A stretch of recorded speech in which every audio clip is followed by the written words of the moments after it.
Our next speaker this evening is Akriti. And Akriti is going to talk to us about using transcriptomics to annotate and classify potential disease-resistant genes in white pines.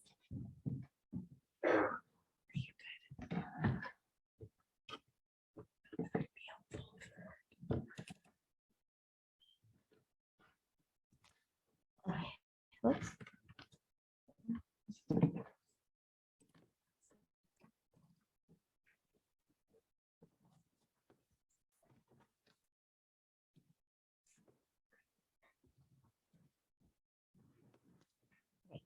Hello, everyone.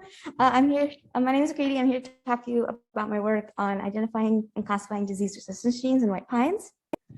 And so I assume that most people here are probably familiar with pines, and I guess the white pines are the subsection strobus of the genus Pinus, and they're species native to North America, Central America, Asia, and Europe. And so there are 6 species native to the US and some species native to Mexico as well, and Canada.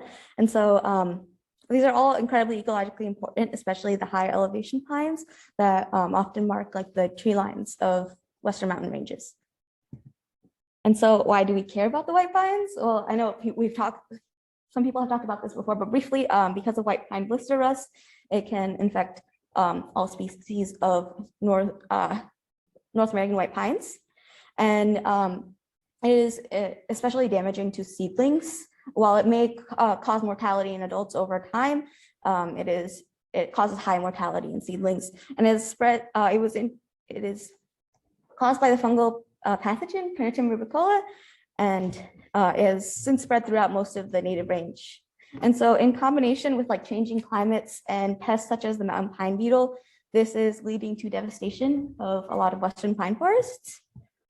And so plants aren't completely defenseless against disease.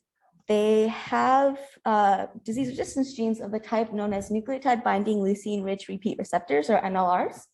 And these consist of a characteristic structure with an N-terminal domain, a nucleotide binding domain, and a leucine-rich repeat. And these domains can actually be used to identify potential NLRs within the gene space. And so in order to do that, I first need a representation of the gene space.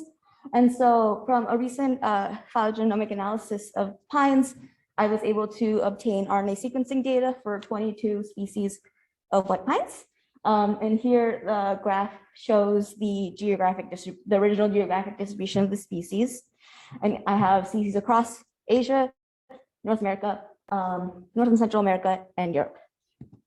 And so here's just a phylogenetic representation. And really what I want to focus on here is the circles in red represent susceptible species, and circles in blue represent like more species that are known to have resistance, specifically the Eurasian and Asian white pines.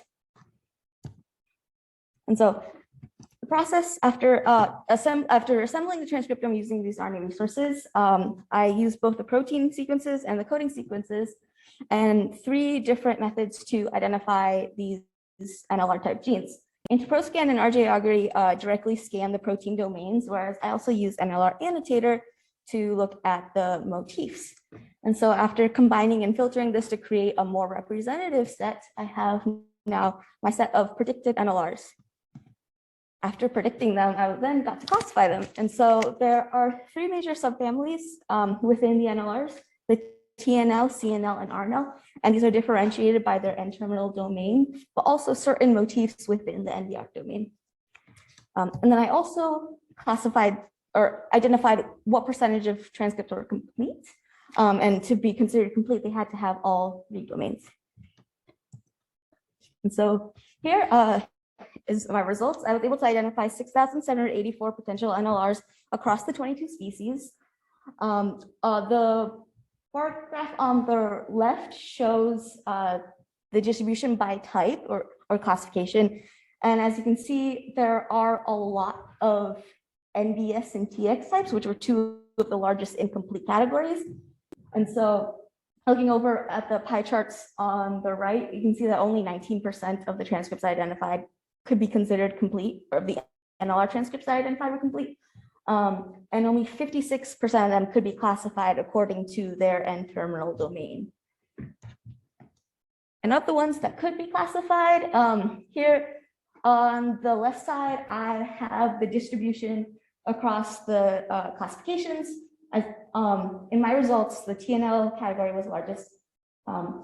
However, unexpectedly, I was not able to identify as many CNLs as based on a prior study across multiple conifer species. And then here, looking across the phylogenetic representation, you can see a little bit that the Asian species were able to identify more. I was able to identify more CNLs within those rather than compared to some of the North American and European species. So it'll be really interesting to look more closely at genes that might be shared or contrasted across these species. And so as an overview, I was able to combine different NLR identification methods. There are multiple software that exist and a methodology that I created as well. And so this allowed for a more complete representation of the potential resistance gene space, especially because certain domains could only be identified by certain programs. I identified thousands of potential NLR genes that can then serve as a resource for annotation.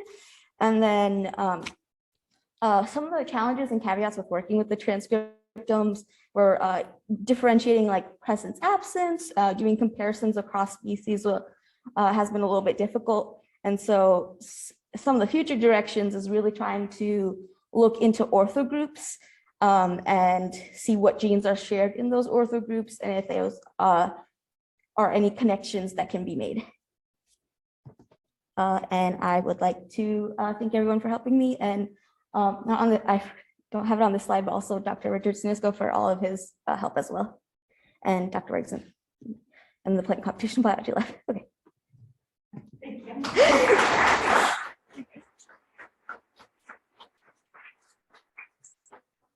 Question for Akriti? Oh, sure. Thank you. Just within a species, how many resistant genes? I guess you're defining them basically with the NLR. But how many within a species? Because across species. There was a range, and it ranged from around 200 per species to I think around 700 per species. So there were some species that had more NLRs identified, but overall, the proportion of complete and the portion that could be classified was roughly consistent. And with your methodology, could you tell which ones were in duplicate blocks? How many camera repeats would you have? And what kind of work? Unfortunately, with the transcriptomic resources, I can't. I can identify I guess transcripts that are identical, but not really where they would be located in the genome. But hopefully, with more genomic resources, we will be able to do that. I'm going to break all the moderator rules and ask an additional question. So do you think that the ones that you found that were incomplete are because they've dropped whatever motif is there, and so they're no longer doing the same function, or because the transcriptomes aren't that complete? Which is it both that's causing some of that? I think it might be both. I definitely think that the incompleteness of the transcriptomic resources is a really big challenge and caveat with a lot of my results. But based on other research that I have found, there has been some people do claim that these truncated NLRs may still be functional, which is why I included them, because we're not as certain as to whether these truncated copies are functional, but they are being expressed if I'm finding them in the transcriptome, which is also why I kept them. Yeah. Okay. Thank you.